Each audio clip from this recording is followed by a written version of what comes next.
ஒரு உண்மையான கர்மயோகி எப்படி நடந்து கொள்வான் என்பதற்கான தீவிரமான உண்மையான பூரணமான வெளிப்பாடு ஸ்ரீகிருஷ்ணன். வெறும் பிரீச் பண்ணிட்டு போனவன் அல்ல, அதுக்குரியதை பிராக்டிஸ் பண்ணி உலகத்துக்கு காட்டியவன்.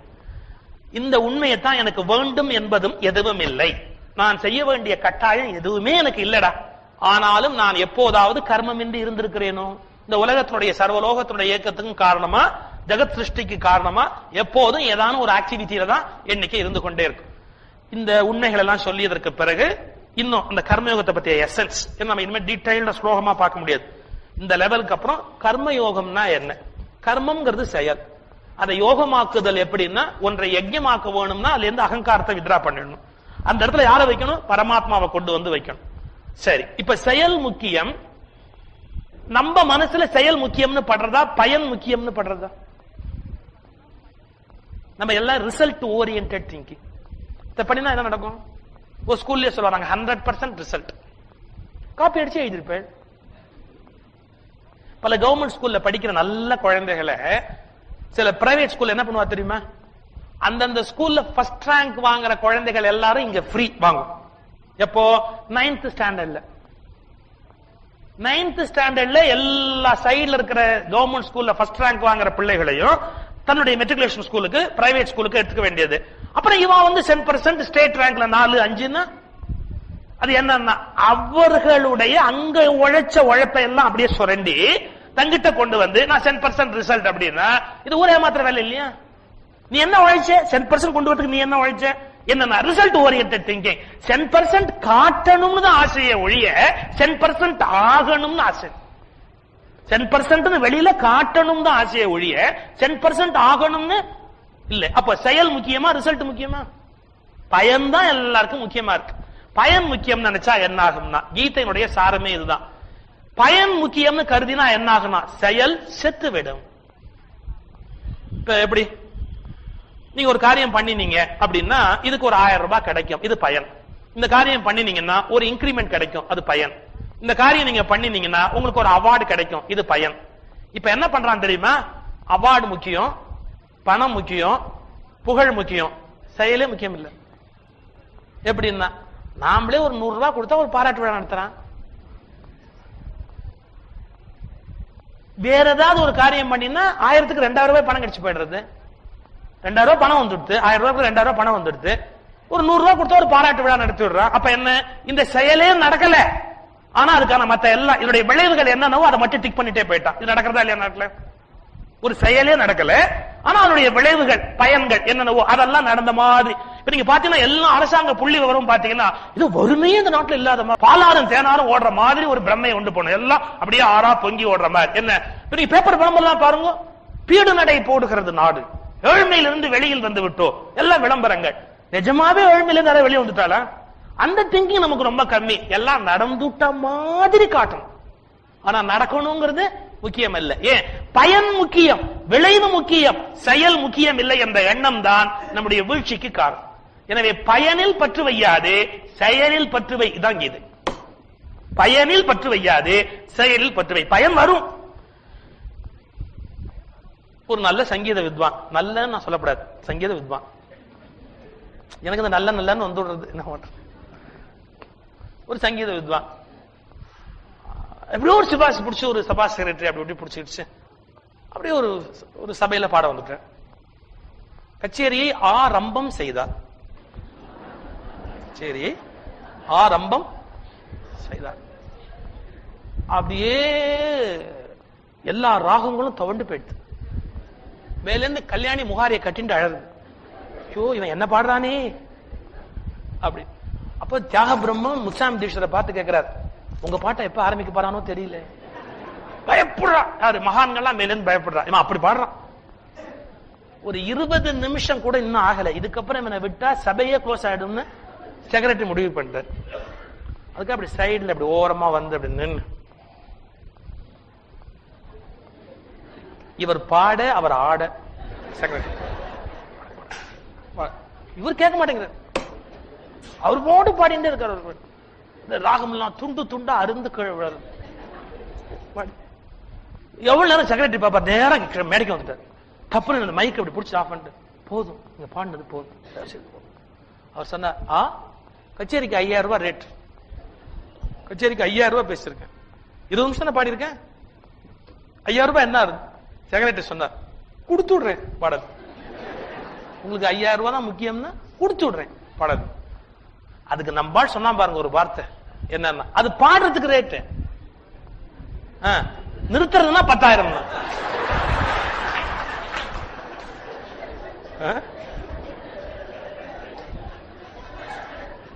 பாடுறதுன்னா 5000, நிறுத்துறதுன்னா 10,000. செக்ரட்டரி சொன்னார் பாருங்க ஒரு வார்த்தை, என் சொத்தையே எழுதி வைக்கிறேன், எங்கேயும் பாடாத, நீ எங்கேயுமே பாடாம என் சொத்தையே எழுதி வச்சிடணும். இப்ப என்னுடைய கேள்வி பாருங்க, அப்படி ஒரு ரெமுனரேஷன் கொடுத்தா அத ஒரு வித்வான் வாங்கிட்டு போனான், அவன் வித்வானா? அவனுக்கு பாடுவதும் பாடுவதற்குரிய மரியாதையும் தான் மரியாதையை ஒழிய பாடாமல் இருப்பதற்கு என்று ஒரு மரியாதை தரப்பட்டால் அதை பெற்றுக்கொண்டவன் உண்மையான சங்கீத வித்வானா? இப்ப பாருங்க, பயனில் மட்டும் பற்று வைத்து பணம் வேண்டும் என்று எண்ணி இருந்தால் செயல் செத்து போகிறதா இல்லையா? சார் பணம் கொடுக்காட்டியும் பரவாயில்ல சார், நான் பாடிட்டு தான் போவேன் அப்படின்னா அவனுக்கு ராகத்து மேல மரியாதை, சங்கீதத்து மேல மரியாதை, தீட்சிதர் மேல மரியாதை, தியாக பிரம்மத்து மேல மரியாதை இல்லையா? அப்போ அப்பதான் கலை வாழும், அப்பதான் உயிர் வாழ முடியும். இப்ப எந்த உலகத்தை எடுத்துக்கொண்டாலும் செயலின் விளைவாகிய பயனில் பற்று வைக்கிற அளவுக்கு செயலில் பற்று வைப்பதில்லை. அப்ப என்ன ஆகுது? செயலை விட பயன் முக்கியமா போயிடுறது. பயன் எப்படி கிடைக்கும்னு பாக்குறார். சில இடங்கள்ல என்னன்னா, இந்த செயலை செய்யாம இருந்தா காசு கிடைக்குமா செய்யறா. கவர்மெண்ட்ல ஆபீஸ்ல தான் நடக்கிறது. என்ன இதை விஜிலண்டா நீ பாருன்னு ஒரு ஆபீஸ்ல நியமனம் பண்றா. பார்த்தா அவளுக்கு என்ன சம்பளம் கொடுக்க போறான்? கவர்மெண்ட்ல 7000 ரூபாய் கொடுக்க போறான். ஒரு பணக்கார வர, நீ இதை கண்டுக்காம இரு, உனக்கு 10,000 ரூபாய் நான் தர்றேன், ஃபைன் போயிடுறான். அப்ப என்ன போச்சு பாத்தீங்களா? செயல் செய்வதற்கு அரசு கொடுத்த சம்பளம் பெருசா தெரியல, செயல் செய்யாமல் இருப்பதற்கு எவனோ கொடுத்த கையூட்டு பெருசா தெரியறது. நாடு வேணா போகாதா? செயல் முக்கியம், செயலின் பயன் முக்கியம் அல்ல, அதன் வழி வருகிற விளைவு முக்கியம் அல்ல. நான் சொன்ன பாருங்க, சில பேர் என்ன பண்ற, அவனே செட்டப் பண்ணி பாராட்டு ஏற்பாடு பண்ணிடுறாரு. சார் நம்மள யாரும் பாராட்டி பரவாயில்ல, நீங்க அவர்த்த ஒரு 500 ரூபாய் கொடுத்துட்டு அவரே எல்லாம் பார்த்துக்குவார், போஸ்டர் போட்டுருவார், அவரே மாலை போட்டுருவார், எல்லாம் பண்ணிவிடுவார், ஒன்னும் நீங்க கவலைப்பட வேண்டாம். சார் 500 ரூபாய் எப்படி விழா நடத்துவார்? இப்படி ஒரு 1000 பேர் அவர் வச்சிருக்காரு, வாங்கிடுவார், ஒரு வாட்டி எழுத்து விழா எடுத்து எல்லாருக்கும் மாலை போட்டு முடிச்சிடுவார். அப்படின்னா இது வித்தையே இல்ல, ஆனா பாராட்டு விழாக்கு ஏற்பாடு பண்ணிட்டேன்னா. இப்ப நீங்க பார்த்தீங்கன்னா பரதநாட்டிய அரங்கேற்றத்திலேயே சில குழந்தைகள் டைட்டிலோட வருது. அரங்கேற்றத்துக்கு வரும்போது நித்திய சூடாமணி பெரிய டைட்டில் போட்டு வருது. ஏமா இன்னும் நீ ஆடிட்டா அப்புறம் கொடுக்க மாட்டா, அதுக்கான ஆடுறதுக்கு முன்னாடி நான் போட்டு. சார் திருவாவூர் ராஜரத்னம் பிள்ளை நாதஸ்வரம் வாசிக்கிறார். ஒரு நரிக்குறவர் கேஸ் லைட்டை தூக்கி போட்டுட்டு அதுக்கு ஒரு ஆஹான்னு சொன்னார். அதுதான் எனக்கு பாராட்டுங்கிற. ஒரு உருவத்துல போற போது ஒரு நரிக்குறவர் பாராட்டுறார், அதெல்லாம் எனக்கு பாராட்டு அப்படின்னு. அவர் ஜனாதிபதி அவார்டு வாங்கினதுக்கு அப்புறம் இன்டர்வியூல கேட்கிறா, நீங்க வாங்கின பெஸ்ட் அவார்டு என்னன்னு அவர் சொல்றார். அப்ப என்ன அர்த்தம்? உண்மையான பாராட்டு தான் முக்கியமே ஒழிய இது என்ன எந்த மூளைக்கு இது ஒரு ஏற்பாடு பண்ணி பேப்பர்ல போட்டுக்கிறது. செயல் முக்கியம், வித்தை முக்கியம், கலை முக்கியம். அந்த செயல்தான் உலகத்தை வாழ்வித்துக் கொண்டிருக்கிறது. செயலின் பயன் 2ஆம் பட்சமே. அதுக்கு பயன் இல்லாம ஒண்ணு போயிடாது. எந்த செயலுக்கு ஒரு விளைவு உண்டு, தானா வரப்போறது. ஆனால் பயன் கருதி ஒரு காரியத்தை செய்யாது. அப்படி செய்வது பலன் அல்ல. அடுத்தது என்ன அப்படின்னா, பலனை மட்டுமே முக்கியமா நினைக்க ஆரம்பிச்சா நிறைய தப்பு நடக்கும். வினோபா ஒரு அருமையான கேள்வி கேட்கிறார். என்னுடைய வாழ்க்கையில ஒரு டேர்னிங் பாயிண்ட் வினோபாவுடைய கீதை பேருரைகள்ங்கிற ஒரு புத்தகம். அதுல வினோபா ஒரு வார்த்தை சொல்றார். ஒரு விவசாயி கோதுமை பயிர் பண்ணா என்ன காசு கிடைக்கும்? ஒரு கோதுமையை உட்கார்ந்து உழுது பயிர் பண்ணா கம்மியா தான் கிடைக்கும். அரிசி பயிர் பண்ணா என்ன காசு கிடைக்கும்? கம்மியா தான் கிடைக்கும். கஞ்சா பயிர் பண்ணா அவர் எழுதுறார் பாருங்க, பணம் தான் முக்கியம் என்று எண்ணி இருந்தால் எல்லா விவசாயிகளும் கஞ்சா தான் பயிர் பண்ணுவான், கோதுமை பயிர் பண்ண மாட்டான். ஆனா பல பேர் பசியாற்றுகிறோம் அப்படிங்கிற அந்த பெருமையும் சந்தோஷமும் கஞ்சா பயிர் பண்ணா கிடைக்குமா? பல பேருக்கு அன்னம் கொடுக்கிற அன்னதாதா அப்படிங்கிற அந்த சந்தோஷம். அப்ப விவசாயி இன்னும் கர்மயோகியாக இருப்பதால் தான் இந்தியாவாக இருக்கிறது. அவன் எல்லாம் லாபத்தை நோக்கி போயிட்டான்னு வச்சுங்க, சாப்பாட்டுக்கு என்ன பண்றது? எவ்வளவு அந்த நினைச்சு பாக்குறாரு பாருங்க ஆச்சாரியா வினோபா பாபே. எனவே செயல் முக்கியம், செயலின் பயன் 2ஆம் பட்சம்.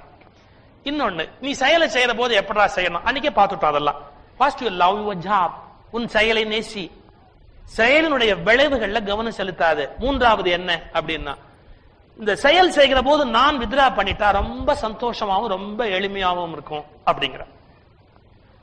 அதுக்கு மட்டும் ஒரு இன்சிடென்ட் சொல்லிட்டு இப்போ அப்பாட்ட கொஞ்ச நேரம் ஒப்படைக்கிறேன். அது ஏற்கனவே சொல்லியிருக்கலாம். நான் சென்னையில் ஒரு 10 வருஷத்துக்கு முன்னாடி ஒரு வீட்டில் குடியிருந்தேன். அந்த வீடு எப்படின்னா மாடியில் 3 ரூம், கீழே 3 ரூம். டியூப்ளெக்ஸ் சிஸ்டம் அந்த வீடு. யாரான என்ன பார்க்க வந்தா மேல இருந்து இறங்கி வந்து கீழே உட்காந்து பேசிட்டு, ரிசப்ஷன் டைனிங் எல்லாம் கீழே, பெட்ரூம் எல்லாம் மாடியில பேசிட்டு திரும்ப மாடிக்கு போனோம்.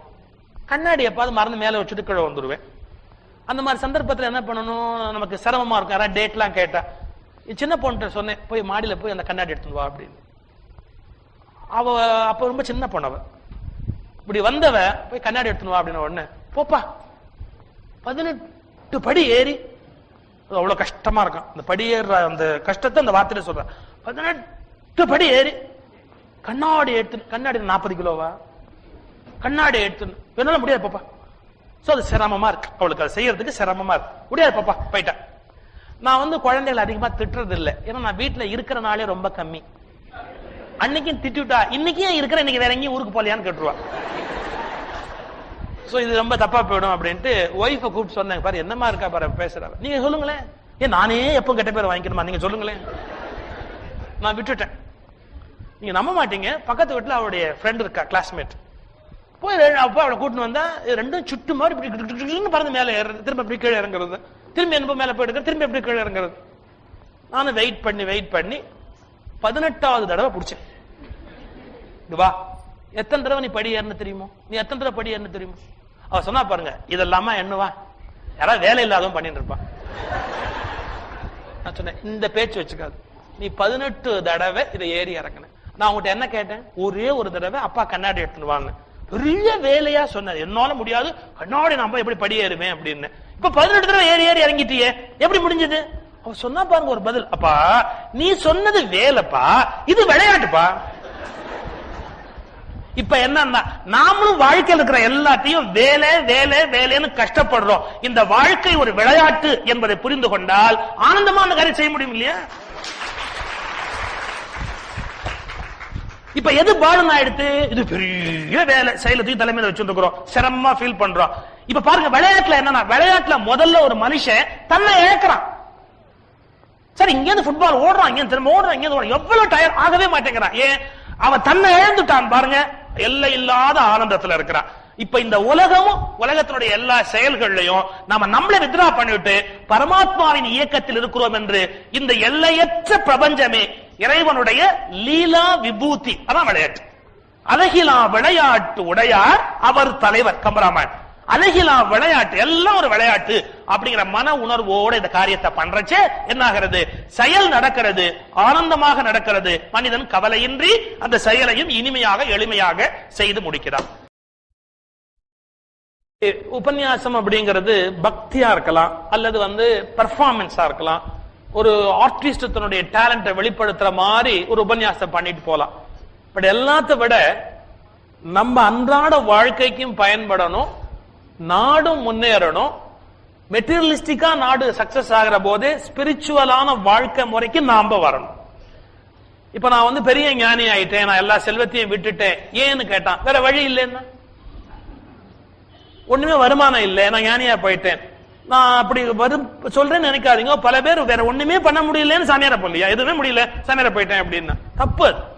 எல்லாம் என்னால முடியும் அப்படிங்கிற போது வாண்டாண்டு போறதா உண்மையான துறம் இல்லையா. அப்படி மெட்டீரியலிஸ்டிக்காவும் இந்தியா மேல வரணும், எல்லா வகையிலையும் வலிமையுடையதா வரணும். ஒரு பெரிய ஒரு நாள் யோசிச்சு பாருங்க, சுதந்திரமாயி 56 வருஷம் ஆச்சு. இந்த நாடு 56 வருஷம் முடிஞ்சு போச்சு. ஆனா இன்னும் இந்த நாட்டில இருந்து பூர்ணமா நம்ம ஏழ்மை அகத்தல, பூர்ணமா நோய்கள் அகத்தல, பூர்ணமா எல்லாருக்கும் குடி தண்ணீர் கொடுக்க முடியல இந்த நாட்டுல. அப்படி இது அறிவற்ற ஒரு நாடா, ஒரு மோசமான அறிவற்ற நாடான்னா, உலகத்துக்கே ஞானத்தை கொடுத்த நாடு இந்த நாடு. ஆனா உலகத்துக்கே ஞானத்தை கொடுத்த நாடு தான் இப்படி ஒன்றும் இல்லாமல் இருப்பது என்பது என்ன நியாயம்? அப்போ எல்லா வகையிலேயும் இந்த நாடு வளமுடைய ஒரு நாடா இருக்கணும். ஒரு உன்னத வல்லரசு அப்படின்னு இந்த இந்தியா ஒரு உயர்ந்த நாடாக எப்போதும் விளங்க வேண்டும். அதுக்கு நம்முடைய ஒவ்வொருவருடைய பங்களிப்பும் அர்ப்பணிப்பும் இருக்கணும். இவ்வளவு வலிமையான ஒரு நாடு, பகவான் எவ்வளவு சொல்றான் பாருங்க, செயலிருந்து ஓடாதடா, எகிரி குதிச்சு தப்பி ஓடுகிற கோழையா இருக்காது, அவர்கள் மூடர்கள், எவ்வளவு கடுமையான வார்த்தையெல்லாம் பயன்படுத்துறான் பாருங்க. அப்படிப்பட்ட ஒரு ஞானத்தை போதித்த நாட்டுல நாமும் கடுமையாக உழைத்து இந்த உழைப்பின் வெற்றியை பகவானுக்கு அர்ப்பணம் பண்ணி இந்த நாடு ஒரு பொலிவுடைய நாடாக, உன்னதமான ஒரு உயர்ந்த நாடாக இதை ஆக்கி காட்டணும். இவ்வளவு ஞானிகளுடைய பாரம்பரியம் தோன்றிய நாடு இந்த நாடு, அதெல்லாம் மாற வேண்டாமா? இப்படிப்பட்ட நல்ல மாற்றங்களை கீதையின் பயனால் ஏற்படுத்த வேணும்னு தான் மகாத்மா காந்தி பாடுபட்டார், வினோபா பாடுபட்டார், திலகர் காடு. இப்போ அவர்களை எல்லாம் நன்றியோட இந்த சந்தர்ப்பத்தில் நாம நினைக்கணும். காந்தியை பத்தி சொல்றதா இருந்தா, கீதைக்கு உரை எழுதிய சங்கரர், ராமானுஜர், மத்வர் அவர்கள் எல்லாம் தங்கள் அறிவாலும் ஆற்றலாலும் உரை எழுதினார்கள். ஆனால் கீதைக்கு எலும்பாலும் சதையாலும் இந்திய தாய் எழுதிய உரை மகாத்மா காந்தி. எலும்பாலும் சதையாலும் ஒரு உரை எழுதி வச்சார். எப்படி ஒரு கர்மயோகியா உலகத்துல வாழணும், அவருடைய லைஃபே என்னன்னா ஒரு யஜ்யம் தான். அவர் லைஃபே ஒரு யஜ்யம். எந்த பொருளும் தனக்கு கிடையாது, எந்த புகழும் தனக்கு கிடையாது. இந்தியாவுடைய வெற்றியா அதுவும் எனக்கு கிடையாது. அப்படியெல்லாம் வாழ்ந்த மகான்களை கீதை உருவாக்கி இருக்காங்க. சொல்ல தாய்ப்பாலை விட எனக்கு கீதை முக்கியமானது அப்படின்னு. அதை மீண்டும் நம்ம மனசுல ஏற்றுக்கொண்டு ஒரு உயர்ந்த நிலைக்கு வரணும். ஒரு குறிப்பிட்ட ஸ்லோகத்துல சொல்லுகிறார், பிரகிருதியின் குணங்களால் யாண்டும் கர்மங்கள் செய்யப்படுகின்றன. ரொம்ப அழகான வார்த்தை. கர்மங்களை நாம செய்யல சார், அது செய்யப்படுகின்றன. இப்ப கூட ரமேஷ் சுவாமி என்ன பாராட்டினார், அப்படி ரொம்ப நல்லா பேசுறார். ஒரு வினாடி நான் யோசிச்சு பார்க்கணுமா இல்லையா, இது முழுக்க என்னுடைய திறமையால முடிஞ்சிடுமா, நான் ஒருத்த உட்காந்து என்ன பண்ணிட முடியுமா? ஒரு வினாடி யோசிச்சு பாக்குறேன். ஒரு நல்ல குடும்பத்துல என்ன தாயும் தகப்பனும் வளர்த்ததால தானே என்னால இப்படி பேச முடியும். இன்னும் நல்லா சொல்றதா இருந்தா, அவர்கள் என்னை கருவுற்ற நேரம் கூட நல்ல நேரமா இருந்ததால தானே நல்ல விஷயத்துல மனம் போறது, இல்ல வேற ஒரு பக்கத்துல மனசு போயிருக்காதா? அப்ப அதுக்கு நான் என்ன பண்ணினேன், அவர்களுக்கு நான் என்ன நன்றி செலுத்த முடியும்? அப்ப என்னுடைய வெற்றி அல்ல, அவர்கள் மூலமா இது நடக்கணும்னு இருந்திருக்கு. அப்பா அம்மாவை நினைச்சு பார்த்தா, எனக்கு வாய்ச்ச தமிழ் வாத்தியார் தமிழ்ல அவ்வளவு ஈடுபாட்டை உண்டு பண்ணினார். அப்படி ஒரு தமிழ் வாத்தியார் கிடைக்காம எழுத தெரியாம தமிழ் வாத்தியார் எனக்கு கிடைச்சிருந்தான்னு வச்சுங்க, நான் இந்த தமிழுக்கு வந்திருக்க முடியுமா? வர முடியாம போயிருக்குமே. விவேகானந்தா காலேஜுக்கு வந்தோம், ஜெகநாதாச்சாரியார்னு தமிழ் வாத்தியார். அப்படி ஒரு தமிழ் வாத்தியார்ட்ட படிக்காம போயிருந்தா தமிழ் மேல எப்படி ஒரு ஆர்வம் வந்திருக்குமா? வீடு நிறைக்க புஸ்தகங்களா வாங்கி போட்டிருந்தார் அப்பா, அந்த புஸ்தகங்கள்லாம் இல்லைன்னா இந்த ஆர்வம் வந்திருக்குமா?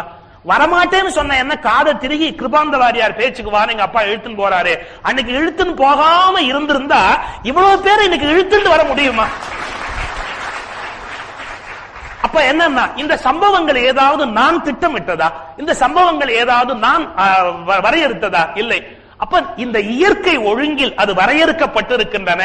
இது நம் மூலமாக நிறைவேறி கொண்டிருக்கிறது. எனவே எல்லாமே பிரபஞ்சத்தில் நம் மூலம் நடத்தப்படுகிறதே ஒழிய நாம் நடத்துகிற கர்த்தா அல்ல. ரொம்ப டீப்பா திங்க் பண்ணி பார்த்தா, கிவாஜா மாதிரி பெரியவர்களோட பரிச்சயம் எல்லாம் யாரு கிடைக்க முடியும்? பஸ்ஸுக்கு போகும்போது கூட கூட்டு மாதிரி வா என் கூட அப்படிம்ப. மார்கழி மாச விடியல்ல ஒரு நாள் கிவாஜாவும் நானும் ஒரு பஸ்ல வரோம். கிவாஜா எவ்வளவு பெரிய ஸ்காலர், நான் காலேஜ் படிக்கிற காலம். தூக்கம் வந்து அவர் தோல்ல சாஞ்சு தூங்கிட்டான். ஆர்த்தோட இருந்தா நமக்கு என்ன, தூக்கம் தானே முக்கியம். நான் சாஞ்சுட்டு இதை தட்டி எழுப்பி சொன்னார், இது என்ன மாசம் தெரியுமா? டிசம்பர். மார்கழின்னு சொல்லுனார். ஆமா மார்கழி. அதான் நன்னா தூக்கம் வருது. அவர் சொன்னார், மார்கழியில வந்து இன்னைக்கு என்ன தேதி எனக்கு தெரியாதுன்னு. அந்த டேட்டை சொல்லி இன்னைக்கு என்ன பாசுரம் தெரியுமா அப்படின்னு. யூ ஒன்ட் பிலீவ், வந்தவாசிங்கிற ஊர்ல இருந்து மெட்ராஸ் வந்து சேர்ற வரைக்கும் 4.5 மணி நேரம் அந்த பஸ். கிவாஜா ஒரு பாசுரத்தை எடுத்து, நான் ஒரே ஒரு ஆள் உட்கார்ந்து இருக்கிறேன், எனக்கு அந்த மார்கழி மாச பாசுரத்தை உபன்யாசம் பண்ணிட்டு வந்தேன். நான் அவருக்கு சம்பாவனையே கொடுக்கல. ஒண்ணு நான் என்ன கொடுக்க முடியும் அவருக்கு? எனக்கு புரியவே இல்லை. என்ன ஒரு மனுஷனுக்கு ஒரு மனுஷன் பேசுவாரா அப்படி? அப்பதான் புரிஞ்சது, அர்ஜுனுக்காக கிருஷ்ணன் பேசினார்னு வருது. ஓ, நம்மள அர்ஜுன் ஆக்கி இவர் எல்லாம் சொல்றார் போல் இருக்கு. ஒரு மனுஷனுக்காக ஒரு பாசுரத்தை சொல்லி கொண்டு வந்தார் கிவாஜா. அப்படியெல்லாம் அவர்களுடைய சேர்க்கை, அவர்களோட கூட இருக்கிறதெல்லாம் நான் திட்டமிட்டதா? இல்லையே. இவையெல்லாம் அமைந்ததால் அல்லவா இது அமைந்தது. எனவே எல்லாம் சம்பவிக்கப்படுகின்றன, இந்த உலகத்தில் நிகழ்கின்றன. இந்த உலகத்தின் பேர் இயக்கம் தீர்மானிக்கப்பட்டிருக்கிறது, அதற்குள் நாம் வந்திருக்கிறோம். பிரகிருதியின் குணங்களால் யாண்டும் கர்மங்கள் செய்யப்படுகின்றன, நம் மூலமாகவும் சில செய்யப்படுகின்றன. அகங்காரத்தால் மோகமடைந்தவன் நான் கர்த்தா என்று நினைக்கிறான். எல்லாம் நான் பண்ணது. அகங்காரத்தால் மோகமடைந்தவன் நான் கர்த்தா என்று நினைக்கிறான். இந்த இடத்துல எல்லாரும் ஒரு கேள்வி கேட்பான். ஒரு முறை ரயில்ல நான் பயணம் பண்ற போது ஒரு யூனிவர்சிட்டி வைஸ் சான்சலர் என்னோட அந்த ஃபர்ஸ்ட் கிளாஸ்ல கூட பயணம் பண்ணிட்டு இருந்தார். அவர் ஓப்பனா ஒரு கேள்வி கேட்டார். உங்க ஒரு கேள்வி கேட்டா தப்பா நினைக்க மாட்டீங்களா? என்ன, நீங்க ரிலிஜன் பேசுறீங்க, ஸ்பிரிச்சுவலிசம் பேசுறீங்க, எல்லாம் பேசுறீங்க. இன்னொரு பக்கம் தன்முனைப்பு, சுய முன்னேற்றம், செல்ஃப் என்ஹான்ஸ்மெண்ட், அதை பத்தி புக் எழுதுறேன். இது ரெண்டும் ஒண்ணுக்கு ஒண்ணு ஜஸ்ட் ஆப்போசிட் இல்லையா? இது வந்து அகங்காரத்தை மையமா வச்சுதான் தன்முனைப்பு மேல வர முடியும். அகங்காரம் இல்லாம இருந்தா தானே ஞானத்தை நோக்கியே போக முடியும். ரெண்டும் ஒண்ணுக்கு ஒண்ணு எதிர். அவர் கேட்ட கேள்வி அப்படியே சொல்றேன், தப்பா நினைக்காதீங்கன்னு சொல்லிட்டு இந்த கேள்வியை கேட்டார். என்ன, ரெண்டுலயும் சில்லற வருதுன்னு செய்றீங்களா? அவர் கேட்ட கேள்வி சரி, அவருடைய கொஸ்டின் நியாயமானது. நான் சொன்னேன், இது ரெண்டுக்கும் முரண்பாடு இருக்கிறதா நீங்க நினைக்கிறது தான் தப்பு. இது ரெண்டும் எந்த விதமான முரண்பாடும் இல்லை. என்ன, உலகில் மற்றவர்களோடு நாம பேசுகிற போது வெற்றி பெறுவதற்கு மற்றவர்களோட என்னால முடியும்ன்ற தன்னம்பிக்கை இருந்தாதான் மேல வர முடியும். ஆனா ஒன்ன மறந்துடக்கூடாது, என்னன்னா பகவத் சன்னிதானத்துக்கு போற போது நம்மளால ஒண்ணும் முடியாதுங்கிற தெளிவு வந்தாதான் ஞானம் வர முடியும். இந்த ஈகோவினுடைய வளர்ச்சி தான் ஆன்மீகமே. என்ன, என்னை மையப்படுத்தி ஈகோ இருக்கிற போது வெற்றி. இந்த நான் என்பதே கடவுள் என்று உணர்வது ஞானம். சோ அடுத்த ஸ்டேஜ் அது, இதனுடைய வளர்ச்சி, இதனுடைய பரிமாணம், இதனுடைய அடுத்த நிலை அது. சோ இதுக்கெல்லாம் முரண்பாடு இல்லை, இதுல இருந்து அதுக்கு போகணும். ஆனா ஒன்னே ஒண்ணு, என்ன, இந்த போல்வால் தாண்டது அப்படின்னு ஒண்ணு தாண்டுவா பாத்திருக்கேல, ஒரு பெரிய குச்சி ஓடி வந்து அந்த குச்சியை ஊனி ஜம்ப் பண்ணி மேல போய் அண்ணாண்ட போய் விழுவா. ஒன்ன மறந்துடக்கூடாது, அவ்வளவு ஹைட் அவன் போனதுக்கு என்ன காரணம் தெரியுமா? அவனா போக முடியாது, ஒரு குச்சியை ஊனினா தான் மேல போக முடியும். ஆனா குச்சியை ஊனி மேல போனவன் அந்தாண்ட போறச்ச இந்த குச்சியை கொண்டு போக முடியுமா? இந்த குச்சியை கொண்டு போகணும்னு நினைச்சா என்ன ஆகும்? தாண்டி போறச்ச இந்த குச்சியை கொண்டு போனா அடிபட வேண்டியதுதான். இந்த குச்சியை இங்க விட்டுட்டாதான் அங்க வந்து சேஃபாவே போக முடியும். அது மாதிரி நீங்க உலகத்துல முன்னேறணும்னா தன்முனைப்பு அப்படிங்கறத ஊனிதான் ஒசரத்துக்கே போக முடியும். ஒசரத்துக்கு போன உடனே பகவான்கிட்ட போறச்ச இதை விட்டுட்டு போனாதான் அந்தாண்ட சேஃபாவே போய் சேர முடியும். இது இல்லாம மேல போக முடியாது, அதோட அங்க போக முடியாது. சோ இதோட கண்டினியூஷன், இதனுடைய வளர்ச்சி அது. சோ இது ரெண்டும் ஒண்ணுக்கு ஒண்ணு முரண்பாடு ஆனது அல்ல, நீங்க தப்பா புரிந்து கொண்டீர்கள் அப்படின்னு இதை யோசிச்சு பார்க்கணும். பிரகிருதியின் குணங்களால் யாண்டும் கர்மங்கள் செய்யப்படுகின்றன. அகங்காரத்தால் மோகமடைந்தவர் நான் கர்த்தா என்று நினைக்கிறார். அந்த பகவத் சங்கல்பம் என்பதை உணராமலேயே போய்விடுகிறார். குணங்களாலே பெருந்தோள் உடையாய் குணகர்மத்தின் தத்துவ ஞானியோ குணங்களில் பிரவர்த்திக்கின்றன என்று அறிந்து பற்று வைப்பதில் அருமையான விஷயம். இவை இயல்பானவை குணங்கள், இத்தகைய குணங்களாக வெளிப்பட்டுக் கொண்டிருக்கின்றன. இதில் என் செயல் என்பது எதுவும் அல்ல என்று உணர்ந்து அந்த காரியங்களை வெற்றிகரமாக செய்கிறவன் கர்ம யோகியாக மாறுகிறான். எனவே செயலை செய், செயலில் பற்று, செயலை நேசித்து செய், செயலின் பயனில் பற்று வையாதே, இதனுடைய பலனை எனக்கு அர்ப்பணம் பண்ணிவிடு. அது மானமோ அவமானமோ புகழோ இகழோ பெருமையோ சிறுமையோ எல்லாம் என்ன, கோவிந்தா அர்ப்பணம், கிருஷ்ணா அர்ப்பணம், ஈஸ்வர அர்ப்பணம். இதனுடைய எந்த வெற்றி தோல்வியும் என்னுடையதல்ல. ஏன், வெற்றி தோல்வியை பத்தி எனக்கு கவலை இல்லாத போது காரியத்தை எவ்வளவு பெர்ஃபெக்டா செய்யறான். இது ஜெயிக்குமா ஜெயிக்காதா, ஏத்துக்குவாங்களா மாட்டாங்களா, இந்த கவலை தானே எல்லா சிக்கலுக்கும் காரணம். இதை 3வது அத்தியாயமாகிய கர்மயோகம், செயலை செய், செயலை பலனில் பற்று வையாமல் செய், பலனை ஈஸ்வர அர்ப்பணம் பண்ணிவிட்டு நிம்மதியாக இந்த உலக வாழ்க்கையை நடத்து என்கிற உண்மையை புலப்படுத்துகிறது. இதை அர்ஜுனனுக்கு பகவான் புரிய வைக்கிறார் என்ற அளவிலே தி எசன்ஸ் ஆஃப் கீதா, கீதையின் சாரம் என்ற கருத்தை நாம் சிந்தித்து நிறைவு பண்ணுகிறோம்.